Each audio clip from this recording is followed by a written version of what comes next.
The U.S. rifle caliber 30 M1, commonly known as the Garand, is not only a dependable weapon, it also has a terrific wallop, better known as firepower. In fact, one man firing a Garand can do nearly as much damage as 3 men using the old-type Springfield rifle with its hand-operated bolt. Now, to understand the reason behind this increased firepower, you have to know how the Garand operates. So let's take it step by step. The M1 is a semi-automatic, gas-operated and air-cooled weapon. It's fed from a clip which holds 8 rounds. And only a fraction of a second after the trigger is pressed, a bullet is on its way. In this fraction of a second, many important steps occur. We'll take a few minutes and show you. So let's begin by loading a fresh clip and using an animated diagram. This shows what happens when the clip is inserted. The bottom cartridge forces the follower down. The follower arm moves, and its heel rotates the accelerator, camming the operating rod catch down.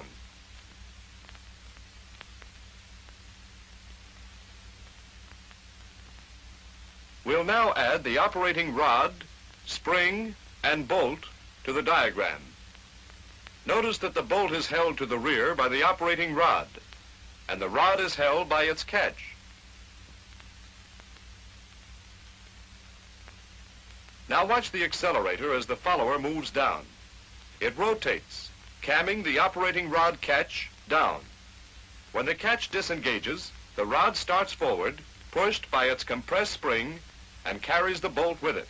Take a closer look at the bolt. As it moves forward, a cartridge is stripped from the clip and guided into the chamber by the feed ramp.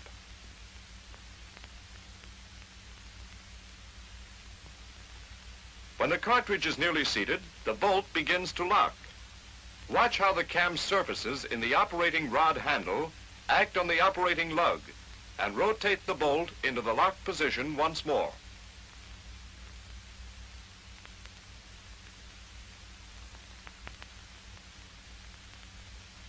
Here's the same action on the rifle itself.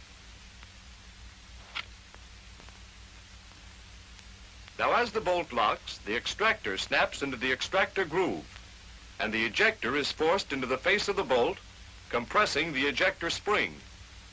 Remember that this happens as the bolt is locking.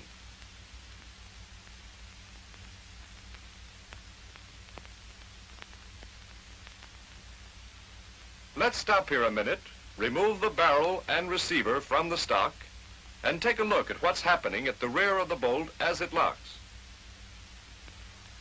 Here we are. Now watch the firing pin tang line up with a cutout slot in the receiver bridge when the bolt rotates. Here's the complete action of locking.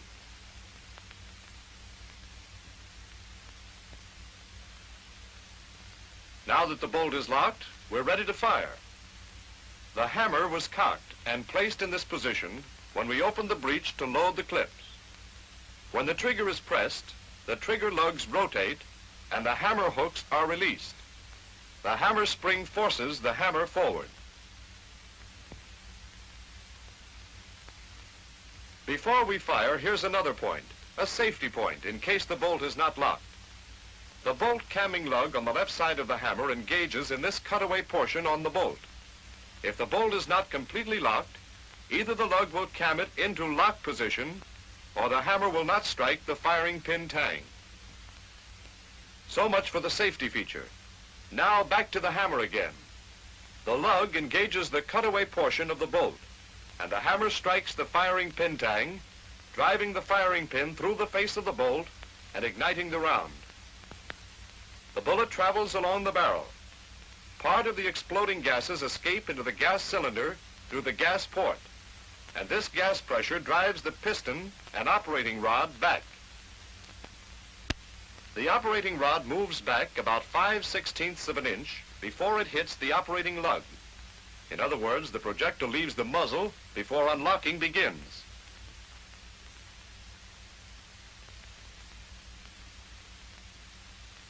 Then the cam surface in the rod handle hits the operating lug. The bolt turns, unlocking the lugs from the receiver. Watch it again.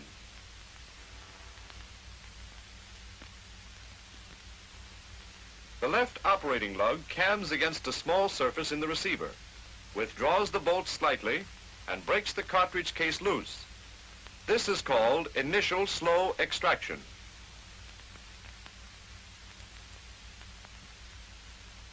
At the same time, the bolt camming lug is cammed out of its notch and forces the hammer away from the firing pin tang.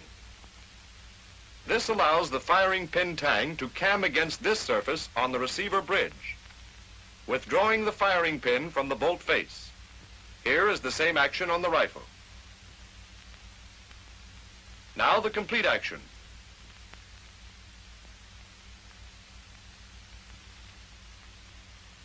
The bolt then is free to move on, and the operating rod continues back with the bolt, compressing the operating rod spring. As the bolt moves back, the extractor withdraws the empty cartridge case. As the neck of the case clears the breech, the ejector jumps forward, pushed by its spring. The case pivots about the extractor and up and out of the receiver.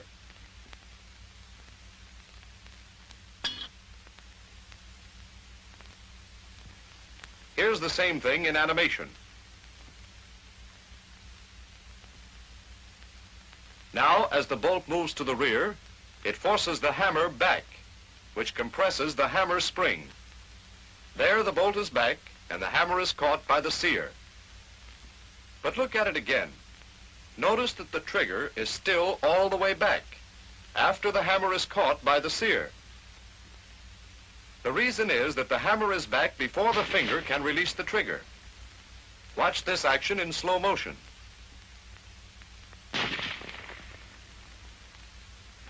Now we let the trigger forward. It frees the sear from the hammer, which starts forward, but it is caught by the trigger lug. Watch it once more.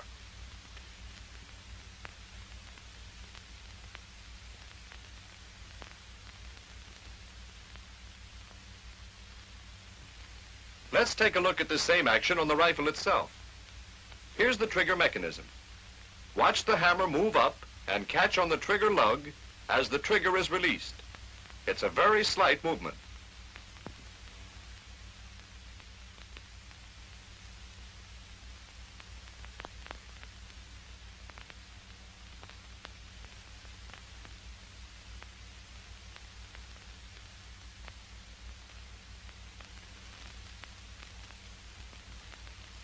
Now, as the bolt reached its rear position, the magazine was uncovered, allowing the empty case to be ejected.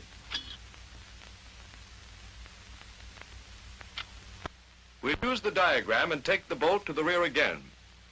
Notice the follower move up, pushed by the follower arm, rod, and spring. It pushes the next cartridge up into feeding position. Now counter recoil starts. The operating rod spring expands. The rod moves forward, pulling the bolt. The bolt strips a fresh cartridge from the magazine and seats it in the chamber. The bolt locks, and we're ready to fire again. The rifle will fire each time the trigger is pressed until the magazine is empty.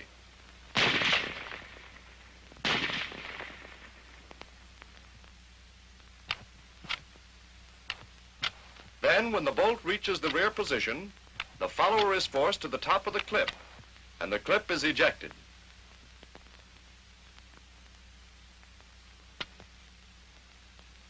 Here's how it's done. Notice the curved part of the follower rod. It cams the operating rod catch up, and the catch holds the operating rod back. Let's repeat it.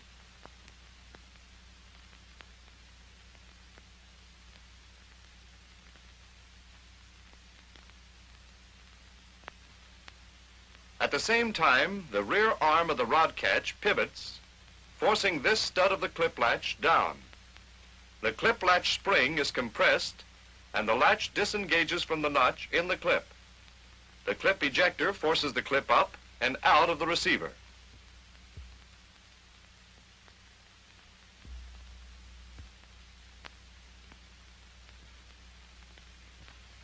Let's repeat this action again. The follower goes up. The operating rod catch is cammed up and catches the operating rod. The latch releases the clip and it's kicked out of the receiver.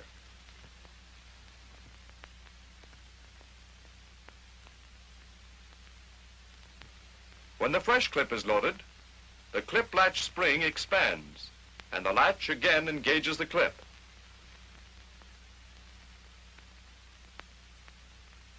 The operating rod once more is released and the bolt goes forward, loading a new round. Now for the safety. To set the rifle at safe when it is cocked, pull back the safety so that it is inside the trigger guard.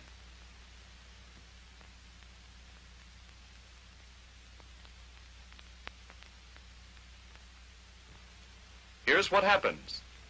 The safety rotates about the safety stud, and this hook engages the lug on the hammer. The trigger can't be pulled because the trigger lug is blocked by this hump on the safety. One more point. In case of a misfire, the trigger can be cocked by pulling the trigger guard down. Watch the cocking action.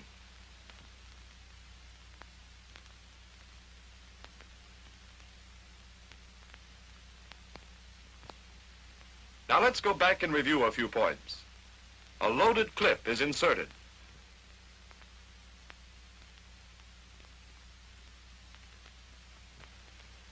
The follower arm and accelerator rotate, camming the catch down and releasing the operating rod, which starts forward.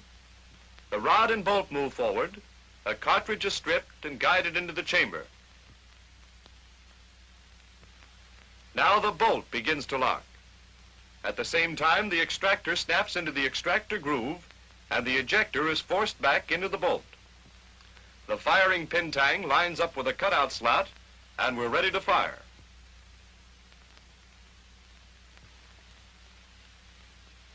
The trigger is pulled.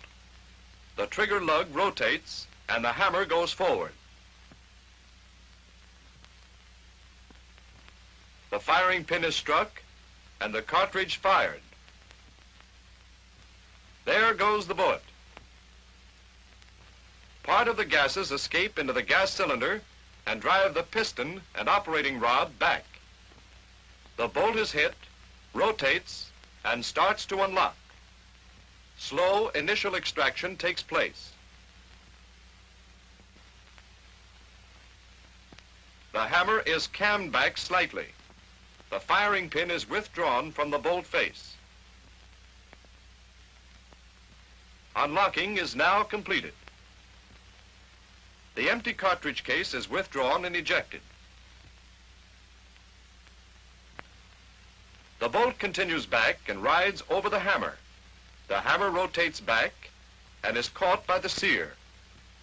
Now the trigger is released. The hammer slips from the sear and is caught by the trigger lug. Meanwhile, the follower moves up, pushing the next cartridge into position. The operating rod and bolt move forward. The cartridge is stripped from the magazine, seated, and the bolt is locked. When the bolt comes back after the clip is empty, the follower rises, and the clip is ejected. Notice that the bolt stays open.